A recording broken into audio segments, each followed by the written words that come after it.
Please help me in welcoming our next speaker, Ronnie with Feeding 9 Billion People.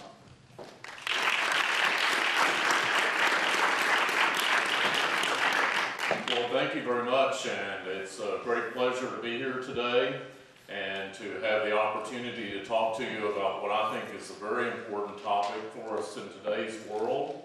And as we think out really over the next several decades of what the challenges are going to be for us as we seek to feed a global population that you're going to hear a lot about this afternoon. And you'll see this title on the slide.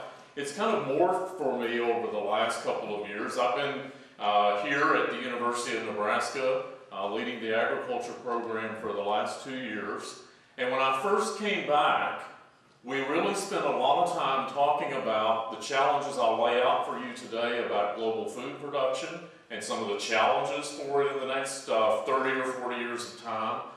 But in the course of talking about this, I think what we've begun to see happen is that ag, and I'll use that term kind of in a generic way here, that used to be kind of a been there, done that, we used to be important, but maybe we're not as important as we used to be, kind of thing is now all of a sudden front and center and sexy again. So I asked my teenage daughters how to portray that, and they said, well, Dad, there's this song, I'm sexy and I know it, there's the perfect deal. So ag is sexy, and in you, the University of Nebraska knows it, and I hope you'll get a little bit of that flavor from my comments today. We're standing here in 2012, and 2012 happens to be the 150th anniversary of the year 1862, middle of the Civil War in the United States. I grew up in Virginia, where the Civil War was still raging when I was in high school. So, the Civil War, think about that. A torn country, President Lincoln providing the leadership for the United States at that time, and in the middle of the Civil War, we had things that happened that were really phenomenal in terms of the last 150 years. In that year, in 1862, the land-grant university system was established, so the Morrill Act that established universities all across the United States, like the University of Nebraska here for us. The Transcontinental Railroad was launched through the Pacific Railroad Act. Again, significant to Nebraska because we know it came directly across our state and is headquartered here very heavily in Omaha even today. The U.S. Department of Agriculture was formed in 1862, what Abraham Lincoln called the People's Department because of the importance of feeding and having a food-secure nation at that time in our history. And the Homestead Act that basically pioneered and opened up the west of the United States also was enacted in 1862, so a huge year. And the Land-Grant Act that established the land-grant university system is really hugely significant, and sometimes I think we lose sight of it. I'm a first-generation educated college student. I grew up in the Shenandoah Valley of Virginia. I'm the first person on either side of my family to be able to obtain a BS degree. I had that opportunity because of the Land-Grant Act, because of the access, the openness that it provided for higher education to daughters of common people as well as more affluent people that could afford an education. So it's had a huge benefit to us. And at the time that it was established in the early 1860s, it was pretty heavy around food, around farming, around mechanization of farming, around bringing the food supply system into greater technology and ability to use the resources that the Homestead Act had opened up. With the caveat that in the 20th century, we thought those resources were unlimited. We thought that we had more water than we would ever use, more land than we would ever use, more natural resources that we could deploy into food production than what we thought we would ever exhaust. That success story of the land-grant system is depicted on this slide. These are data from the U.S. Department of Agriculture from the period of 1948 to 2008, so about a 60-year period of time, and it depicts in those lines the productivity increase in American agriculture, where the top lines refer to productivity, total factor productivity, so it's called efficiency of production of food in this country, or inputs. The big blue line there is the inputs that go into food production. The magenta line, or the pink line, is, or outputs, excuse me, the magenta line is the inputs. So you can see that we've gotten more and more efficient with fewer inputs, producing more and more output from the resources that we have had. Huge success story from that investment that we made 150 years ago. Now fast forward to today, 21st century. No longer do we have unlimited resources. We're really concerned about water. We're really concerned about land resources. We're really concerned about the long-term sustainability of our food system because we don't have more to deploy into it. We've got to get better and better and more innovative with what we do to meet the challenges that are out there ahead. We also live in a different world. We're interconnected. This is a good example of this today. The kind of forum that we're in today, we wouldn't have thought of when I was in college 25, 30 years ago. So we live in an interconnected world where what happens here today in a moment can impact what happens around the world very, very rapidly. Think of things like disease. Think of things like safety of a food supply when you think of that global connectedness that we have. And then we have this little problem looming out ahead of us. We're at 7 billion people on the planet today in 2012. We just passed that 7 billion mark last fall, so a little less than a year ago. We expect, based on all of the models of population growth around the world over the next 30 to 40 years, by 2050, to be at 9.3 billion people on the planet. That says that in order to serve the needs of those 9.3 billion people, we're going to have to essentially double food production over where we are today. Some people will estimate as low as 70% increase up to doubling of food production. Now here's some of the problems. Here's where the population growth is expected to occur out to 2050. And if you look at those numbers, the two that jump off of the page very quickly to you are that 49% of that population growth, 2.3 billion people, is expected to occur in sub-Saharan Africa. Another 41% of that increase is expected to occur in Southeast Asia. With the rest of the world, maybe excepting Latin America, South America, essentially being flat or maybe declining in overall population. So remember those figures. 90% of that population growth being in those two specific regions of the world, when we know that we need to double that food production in order to meet that population increase. This is a good friend of mine. His name's Jeff Simmons. He's the CEO of Elanco. And he made this statement now about 4 years ago in a white paper where he talked about population growth and he talked about what the innovation was going to need to be in the food supply and in food production in order to meet the needs daily of that population in 2050. And he was the first person to say we really need to double food production. And he went on to say that 70% of that increase was going to need to come from technology adoption, from innovating through and applying technology wisely to use the resources sustainably that we have. That's a key thing. If you don't remember anything else I tell you this afternoon, remember this slide. Doubling food production with 70% of that needing to come from new technologies that we'll see deployed over that period of time. Now we live in Nebraska here, where agriculture is in fact king economically in this state. And we have seen just in the last 5 years, tremendous competition begin to emerge for the resources in this state, where that primary resource is land and secondarily water. Competition amongst fuel production from crops, ethanol as we know it, competition against the livestock industry for ethanol, competition for the use of that land. My wife is a native Nebraskan, and we own farmland here in the state. And I can tell you that the farmland that we inherited just 4 years ago is now threefold worth more than it was 4 years ago. Threefold. Irrigated farmland now worth $11,000 to $12,000 to $13,000 an acre when just a few years ago it was easy to envision it being $3,000 or $3,500 an acre. Huge competition for those resources, being driven, as I said, by that need for increasing food production. Here's another conundrum. We had the situation where I showed you where that population growth was going to occur in various regions of the world. Here's where the arable land is and the people are. So the sheaves of wheat in this slide show you a little bit about where the land resource is in that region in size and scope, and the green people refer to the current population. And there's a little bit of out of sync with what I told you before, even on population growth.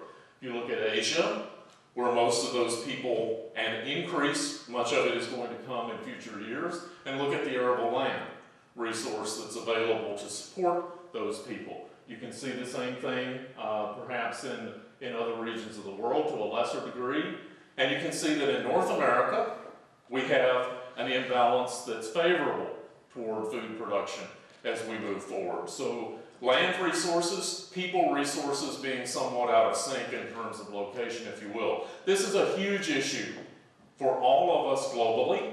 The estimate is today that there is 1/3 of the world that's suffering from some form of water shortage relative to agriculture and municipal use collectively. The estimate is by 2025, just a few years down the road from today, that will be 2/3 of the world's land base that's water scarce, so to speak. We are particularly concerned about that here in Nebraska because we happen to sit in the state that is the largest irrigated farm state in the United States, making us one of the largest irrigated locations in the world. And as you drive across our state, you can certainly understand that.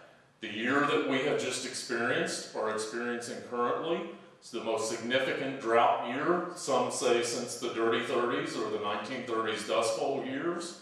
We are going to be one of the few states in the country that will have a very positive net agricultural outlook this year because of that irrigation use and because of irrigation technology that are going to allow many of our yields to be held up. But here's a water issue, same kind of principle, where the water is, how it's used. The green there is for agricultural use, the lighter shade is domestic use, and the darker shade is industry use. And again, you see some mismatch between people and water resources.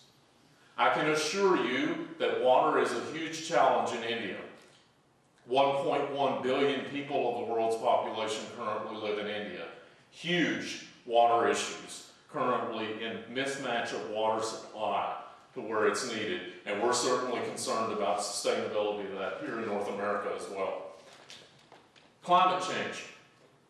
These are data that reflect the average temperatures over the last 100 plus years from the U.S. Climate Service. And you can see a definite trend there.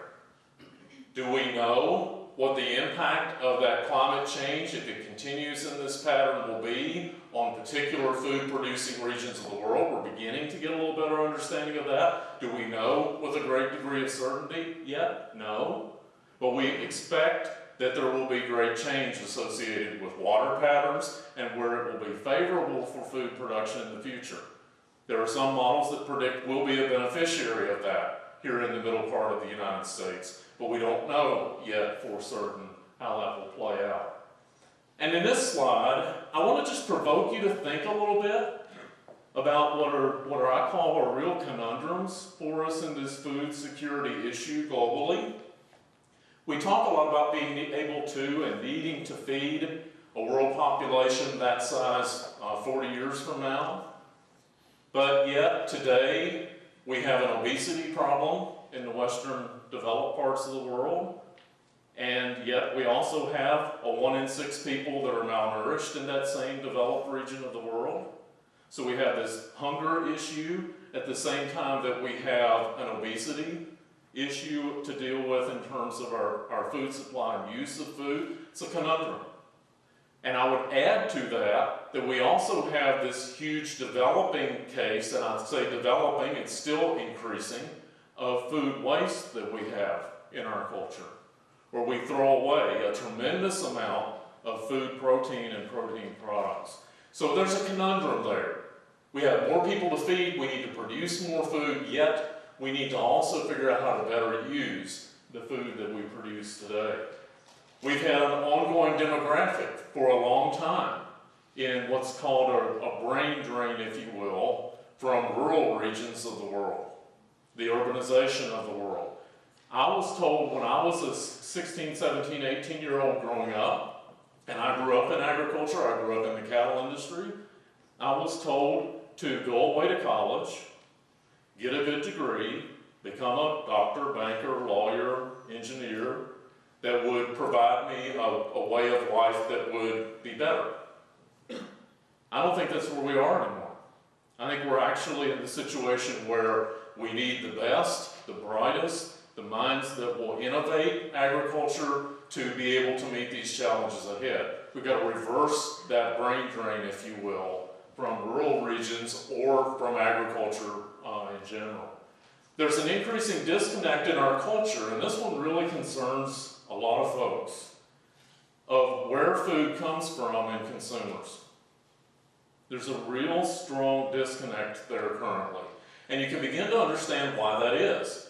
Fewer people are attached to agriculture, like 3% of the world's population currently, or 3% of the developed world's population. So there's a disconnect from where that food comes from that has created some challenges for the agricultural and food systems. There's an increasing need, obviously, to preserve our resources and make them sustainable. I will tell you that this drought that we're experiencing currently, that we've watched unfold across a major part of the United States this summer, the opportunity that we have to produce products under those drought conditions would have been unthought of 50 years ago. The practices that we have today to conserve soil, practices we have to conserve water, the better seed varieties. I know you're going to hear from Dr. McKenzie later on the program today, the innovations that have occurred in the plant science arena. We actually are going to produce even under a severe drought situation. That would have been unthought of 50 years ago. So we need to continue to innovate to be able to do that in the future. Now, I'm an animal scientist by background. I'm a geneticist by training. I spent my lifetime in the genetics world working with the beef industry. And one of the current issues in our society is this whole issue of animal welfare and animal rights. There's a conundrum there where we're talking about how we treat animals humanely. We treat them with care and with the best husbandry practices that are available. I can tell you those are all based on very sound, long, detailed, developed science, much of which has come out of land-grant university systems around the country and around the world, universities like us. So this debate about animal care, I will tell you, is very ill-informed. It's not based on science.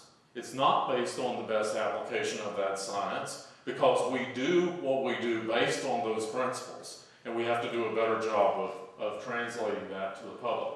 And then this last one is one that I think creates quite a dilemma for us.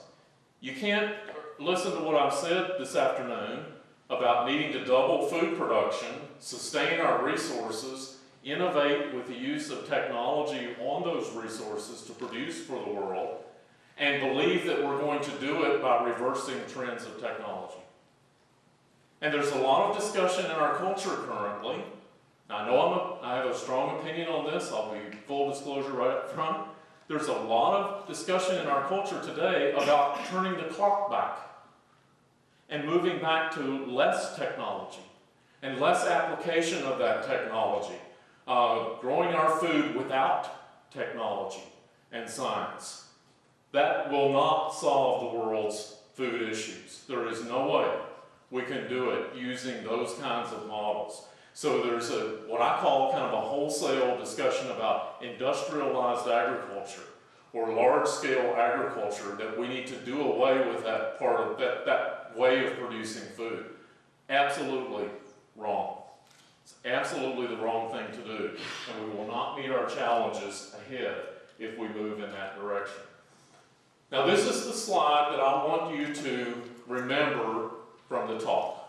It's the only data slide I'm really showing you. And it demonstrates everything I've said, I think, in one nutshell picture. These are data from a group that is called the Global Harvest Initiative. It's a consortium of 6 or 7 of the large agribusiness companies in the United States who have been working together to talk about these issues and what we need to do long term. Now, for about the last 3 or 4 years, and they put out an annual report. This is a slide from their annual report where they talk about the rate of annual productivity increase required annually in order to meet the 2050 challenge. So in order to meet the food needs out in that year ahead, so 2050 is on the far right-hand slide, what does that curve need to look like in terms of annual food productivity increase? It needs to be the top red line, 1.75% per annum. A year ago, where we were was the 1.4. We were on trend at about 1.4% per annum annual global increase in productivity in food production. That gap of 0.35, while numerically it might not sound like a big gap, it's a huge gap that we have to fill with these new technologies moving forward. Even more alarming is the bottom line, that is the productivity annual increase in sub-Saharan Africa, where that 49% of the increased population growth that I mentioned earlier will occur out over the next decades. So what we've got to do, real frankly, is we've really got to evolve in the way we think about innovating agricultural systems, using the resources that we have wisely and sustainably with the very best technologies that we can produce as we move forward. And I think I am out of time. I enjoy very much the opportunity to come visit with